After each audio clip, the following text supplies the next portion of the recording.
everybody, it's Daisy from Mindful Closet, and today I wanted to tell you one small thing you can do to make shopping a little less stressful, and that is to be specific.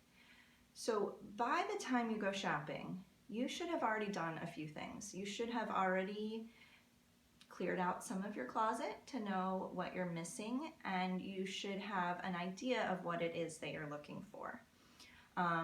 I really advocate that you shop with a list. I always say it's just like going grocery shopping, where if you walk into the grocery store with no plan, no grocery list, no meal plan, you'll end up with a bunch of random odds and ends that may not necessarily go together to make a meal.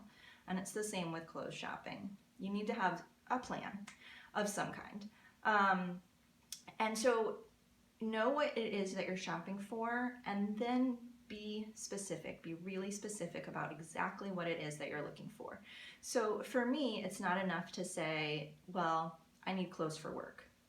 That is nowhere near specific enough.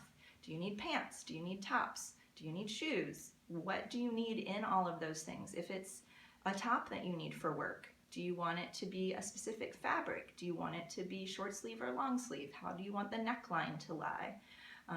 What colors or prints or patterns are you looking for?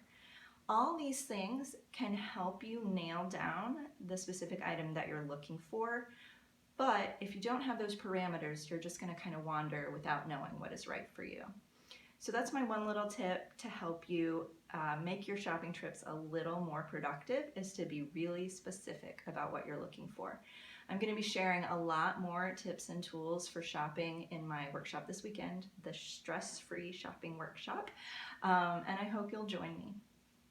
See you next time. Bye.